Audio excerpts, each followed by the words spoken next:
Assalamualaikum warahmatullahi wabarakatuh. Sahabat desa, kita berjumpa kembali dengan Bangun Sari Podcast. Tentunya masih di channel Bangun Sari. Kali ini saya akan mencoba meluruskan berdasarkan keilmuan dan hasil analisa saya tentunya dalam menyikapi pro dan kontra atau yang sedang trending topik beberapa hari ini, bahwa aksi damai yang dilakukan oleh para kepala desa di seluruh Indonesia menjadi kontroversi tentunya atas rancangan Undang-Undang Desa atau rancangan perubahan kedua Undang-Undang Desa nomor 6 tahun 2014. Sahabat desa, saya akan mencoba sedikit meluruskan, karena saya yakin rekan-rekan masih banyak yang belum membaca tentang rancangan undang-undang desa tersebut atau rancangan perubahan kedua Undang-Undang Desa nomor 6 tahun 2014 secara utuh tentunya, atau pasal demi pasal, yang mana banyak sekali ada bagian-bagian pasal yang dihilangkan maupun yang ditambahkan. Saya sendiri tentunya di sini akan mencoba membuka tabir daripada rancangan undang-undang desa tersebut atau perubahan tersebut yang dibuat tentunya oleh Badan Legislatif DPR RI, tentunya yang ada di Senayan sana ya. Sahabat desa,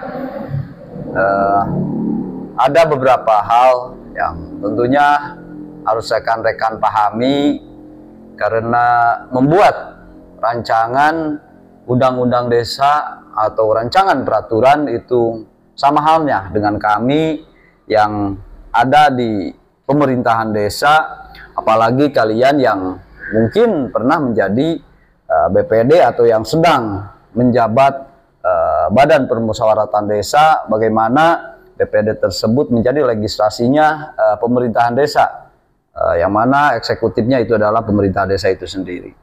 Sahabat desa, alur dan tahapan daripada rancangan pembuatan atau rancangan perubahan tentang peraturan yang ada di desa tentunya dibuat dan dirancang oleh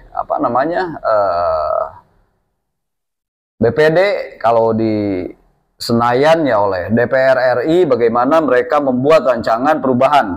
Nah, kali ini kita bahas Undang-Undang Desa nomor 6 tahun 2014. Sahabat desa,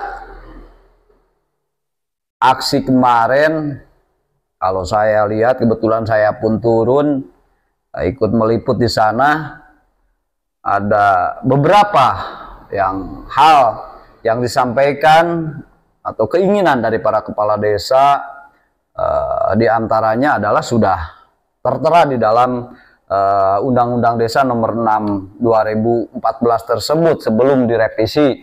Tentunya ada dana desa ya, yang sampai angka 5M. Nah, disitu kan ada di pasal yang menerangkan bahwa dana perimbangan dana desa itu yang dibagikan atau disalurkan kepada desa-desa yang ada di Indonesia itu adalah 10%. Nanti kita bedah ya sahabat desa. Sahabat desa, pada tanggal 4 sebelum aksi bersama desa, Ibu Puan Maharani selaku Ketua DPR RI sebetulnya sudah menandatangani disposisi surat ya, disposisi surat untuk pembahasan rancangan Undang-Undang Desa atau perubahan Undang-Undang Desa nomor 6 2014 tersebut.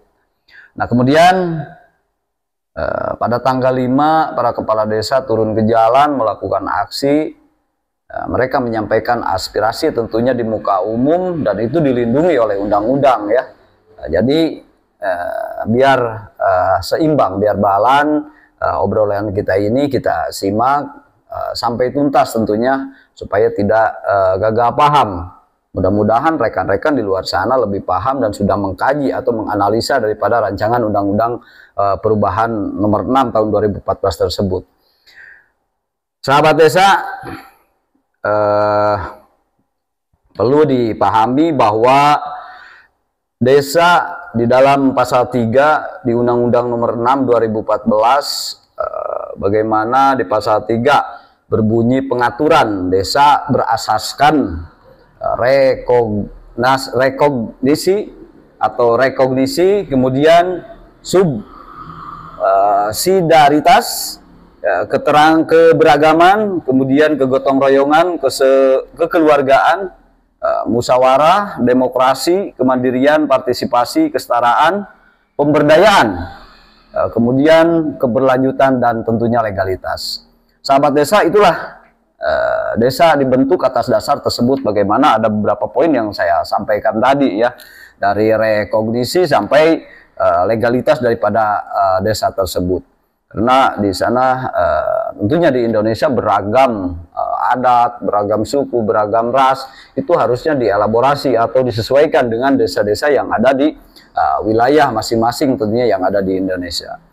Sahabat desa, kemudian ada beberapa poin bagaimana mengatur tentang rancangan undang-undang ini, mengatur bagaimana desa yang berada di wilayah kehutanan, bagaimana yang ada di yang berdiri di tanah-tanah negara itu kan diatur di dalam rancangan undang-undang desa ini yang sebelumnya tentunya tidak diatur. Nah, ini menjadi sebuah keuntungan tentunya bagi rekan-rekan yang mungkin desanya ada di dalam wilayah atau yang ada di kehutanan negara ya, tentunya bisa kalian searching di rancangan undang-undang tersebut bagaimana desa atau rancangan ada keberpihakan terhadap desa-desa yang berdiri di lingkup tanah kehutanan. Namun pada kali ini saya tidak membahas ke arah sana, tentunya sahabat desa. Di pasal kita soroti pasal 62 dan pasal 63 disisipkan satu pasal, ini yang dirubah ya, disisipkan satu pasal yakni pasal 62A, sehingga berbunyi sebagai berikut. Ketua BPD, ya, ketua BPD besaran penghasilan tetapnya itu sama halnya dengan kepala desa. Jadi kalau di kita gaji kepala desa atau penghasilan tetap kepala desa per bulannya itu 3.300.000 ya, dan itu dibayarkan ya di dalam rancangan ini setiap bulannya. Jadi mengikuti hari ini kan jauh lah. Kalau kita lihat BPD itu besarannya 500, kepala desa 3.300.000. Nah, di dalam rancangan undang ini disetarakan ketua BPD dengan kepala desa untuk di kita ya, itu mencapai 3.300.000. Nah, kemudian wakil ketua BPD itu pun sama, dibayarkan setiap bulan, kemudian besarannya sama dengan penghasilan tetap sekretaris desa ya. Bagaimana di kita untuk sekretaris desa itu mendapatkan penghasilan tetap per bulannya itu 2.400.000. Nah, kali ini di dalam rancangan undang-undang desa nomor 6 atau rancangan perubahan kedua Undang-Undang Desa nomor 6 2014 ini diatur bahwa ketua BPD kemudian wakil ketua BPD itu disamakan dengan kepala desa dan sekretaris desa tentunya ya. Nah, kemudian bagaimana di poin C-nya bahwa anggota atau ketua bidang atau sekretaris BPD itu sendiri itu sama penghasilan tetapnya itu dibayarkan per bulan juga, itu dengan sama besarannya dengan para perangkat desa, baik yang berkedudukan kasih kaur dan kepala dusun. Kalau di kita ya ada yang sebutan lain. Kalau di wilayah lain ada kepala desa itu ada jaro, ada carik ya, itu berbagai. Nah, itu tadi bagaimana di pasal 3 disebutkan bahwa keberagaman daripada desa itu disesuaikan dengan kultur daripada desa tersebut. Sahabat desa, itu tadi jadi kalau kita lihat apa sih keuntungan dari kepala desa yang hari ini turun ke jalan habis-habisan, melainkan mereka hanya memperhatikan apa instrumen yang ada di desa, lembaga desa, kemudian instrumen ke bawahnya itu ada RT RW, kemudian apa namanya LKD yang ada di desa itu diperhatikan oleh pemerintah desa, dan ini tertuang di dalam apa namanya perubahan undang-undang desa yang kedua ini ya tentunya.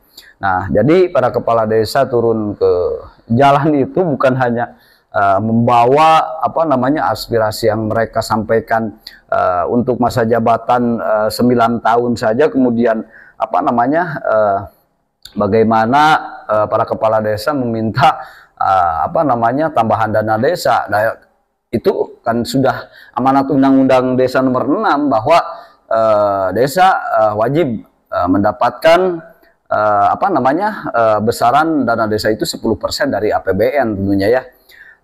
Sahabat desa, di dalam kemudian di pasal 72, dalam pasal 72 pasal 2 huruf A ya tentunya berbunyi bahwa dana desa itu dari APBN sumbernya yang masuk ke desa-desa atau dibagikan kepada desa-desa yang ada di seluruh Indonesia itu ya 10%.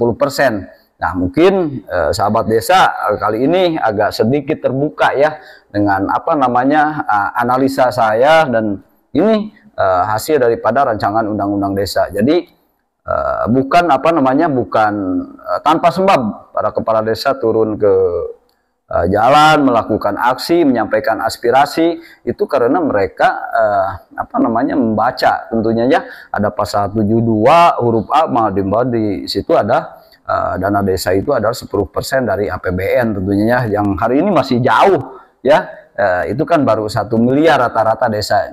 Nah, tentunya masih jauh lah untuk ke angka 10%. Silakan kalian kalikan sendiri ya. Kemudian sahabat desa, di dalam ini agak sedikit saya soroti ya, dalam pasal 118 bahwa masa jabatan kepala desa mengikuti undang-undang ini ya. Kalau undang-undang ini diketok masa jabatannya 9 tahun, secara otomatis pemerintahan atau kepala desa yang hari ini menjabat mengikuti undang-undang yang perubahan ini tentunya ya. Yang tadinya 6 tahun berarti ditambah menjadi 3 tahun lagi, jadi menjadi 9 tahun. Jadi mungkin yang apa disoroti oleh teman-teman yang ada di luar sana tentunya jabatan kepala desa ini yang angkanya 9 tahun. Padahal hari ini mereka kepala desa belum tentu juga ya yang turun aksi menikmati hasil dari para perjuangan mereka. Itu yang harus kita sadari. Bahkan kemudian apa ya namanya bisa saja rekan-rekan yang ada di luar sana yang menikmati menjadi kepala desa, menjadi BPD di desa masing-masing ya, sehingga menjadi apa namanya skala prioritas untuk pemerintahan yang akan datang dengan diubahnya undang-undang ini. Nah, sahabat desa, jadi sikapi secara bijak.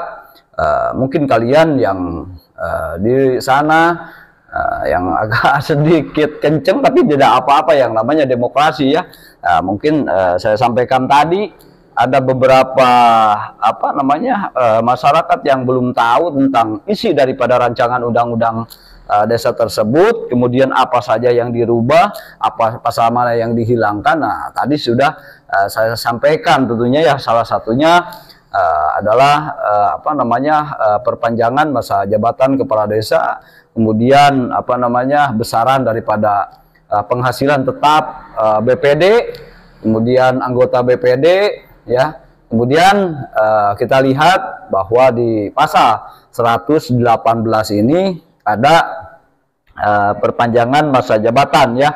Jadi kalau diketok palu hari ini 9 tahun tentunya untuk masa jabatan yang mungkin di kami baru menjalani 3 tahun, 6 tahun berarti tambah 3 tahun ke depan ya, sampai angka apa periodenya 9 tahun. Kemudian untuk periodisasi atau yang hari ini sedang menjabat tentunya mengikuti undang-undang ini ya. yang sudah nantinya disahkan.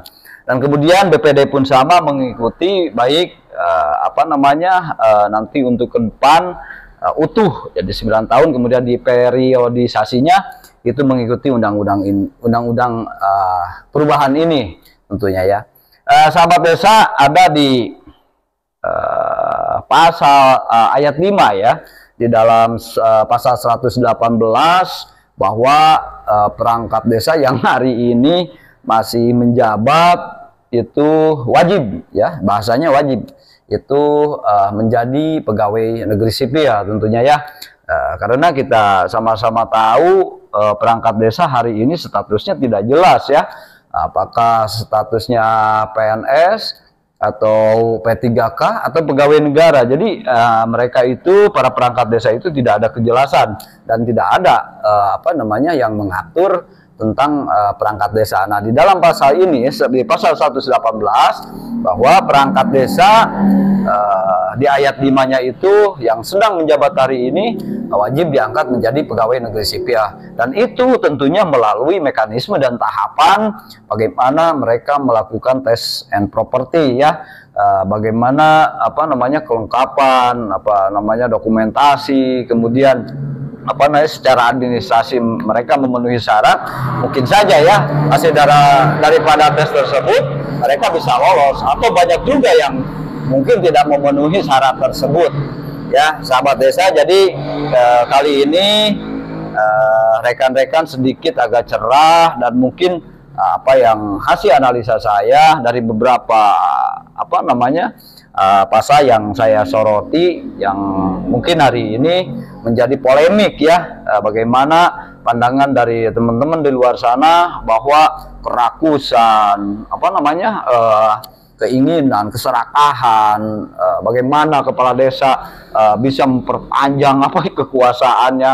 Sebetulnya ini sangat jauh lah, sangat jauh, karena hari ini perlu dipahami bahwa hari ini adalah masih dalam tahap rancangan. Nah, di dalam rancangan ini, kalau rekan-rekan mungkin pernah di desa, atau yang sedang di desa, atau yang berkeinginan menjadi perangkat desa atau kepala desa, atau menjadi lembaga legislatifnya di desa, bahwa membuat rancangan itu tidak semudah membalikan telapak tangan bagaimana badan legislatif atau yang namanya Balai DPR RI atau di desa itu BPD membuat rancangan itu berdasarkan kajian tentunya ya, yang ada di lapangan bagaimana hari ini dan bagaimana yang akan terjadi ke depan, agar ada keberpihakan kepada masyarakat desa maupun pemerintah desa itu sendiri. Begitupun dengan badan legislatif melihat bagaimana plus minusnya perubahan ini, tentunya jangan sampai merugikan masyarakat dan pemerintah itu sendiri. Sahabat desa, alur daripada rancangan, kalau kita di sini di desa ya membuat peraturan desa itu ada rancangan.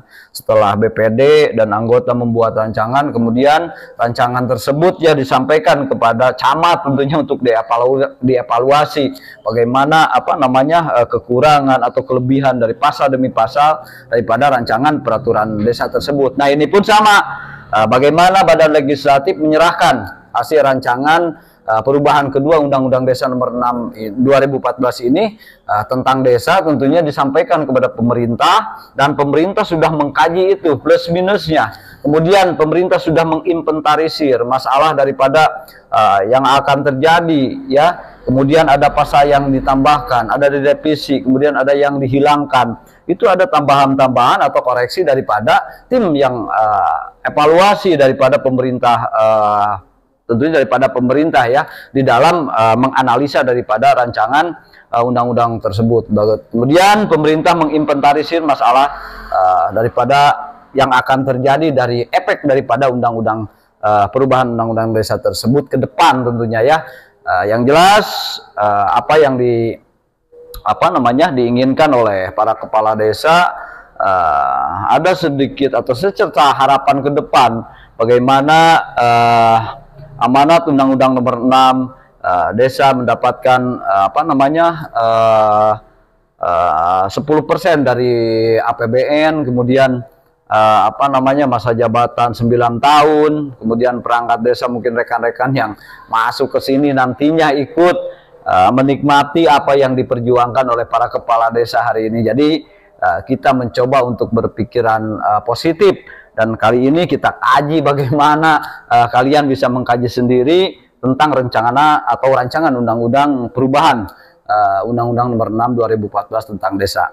Sahabat desa, semoga apa yang saya sampaikan mendapat pencerahan bagi rekan-rekan di luar sana, dan lebih menggali lagi pengetahuan tentang rancangan undang-undang tersebut. Dan hari ini perlu dipahami bahwa belum disahkan atau belum diketok palu oleh DPR RI tentang pengesahan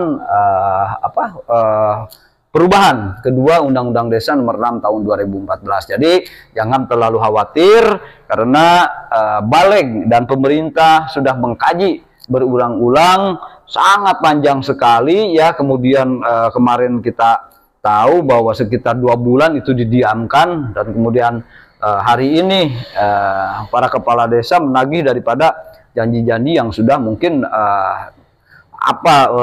perubahan atau rancangan perubahan tersebut supaya ditindaklanjuti lebih cepat.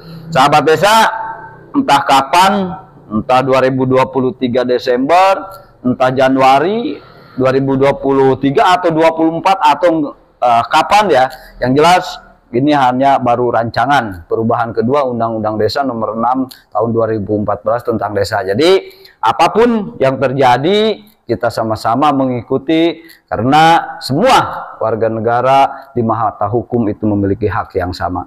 Sahabat desa, mudah-mudahan apa yang diperjuangkan oleh para kepala desa hari ini demi kemaslahatan masyarakat, dan apa yang menjadi polemik di masyarakat, biar mereka merasakan nikmatnya yang diperjuangkan hari ini. Karena perlu dipahami, yang berjuang hari ini belum tentu menikmati, tapi yang mengusik hari ini, siapa tahu esok lusa kalian semua yang menikmati. Sahabat desa, semua kejadian, semua peristiwa tentunya menjadi hikmah semua, menjadi koreksi buat kita semua, bahwa perjalanan di negara ini mengatur, mengelola pemerintahan desa secara akuntabel, berintegritas tinggi terhadap pemerintah desa, itu yang utama. Sahabat desa, bagaimana kita sama-sama membangun Indonesia dari desa, membangun Indonesia dari pinggiran, sesuai nawacita Presiden Republik Indonesia. Sahabat desa, kita bedah kembali dengan materi-materi yang selanjutnya. Kali ini saya cukup sekian. Mudah-mudahan apa yang saya sampaikan bisa bermanfaat dan bisa membuka pemikiran rekan-rekan untuk mencari semua informasi tentang desa. Alhamdulillah, kali ini di masyarakat desa kami ada geliat bagaimana sumber daya manusia lebih tinggi, dan itu sangat kami banggakan, bagaimana masyarakat punya kepedulian, punya perhatian terhadap pemerintah desa, dari pengawasan dana desa, dari pengawasan semua anggaran yang masuk ke pemerintah desa, itu masyarakat berkewajiban untuk mengawasi sebagai kontrol sosial. Sahabat desa, jabatan 9 tahun tidak harus ditakutkan. Jabatan 1 tahun bisa selesai jika kalian atau kepala desa ada kesalahan, ada kecurangan, ada korupsi di dalam penggunaan dana desa, kalian bisa laporkan, dan tidak harus menunggu 9 tahun, 1 tahun bisa selesai. Sahabat desa, sekian. Wassalamualaikum warahmatullahi wabarakatuh.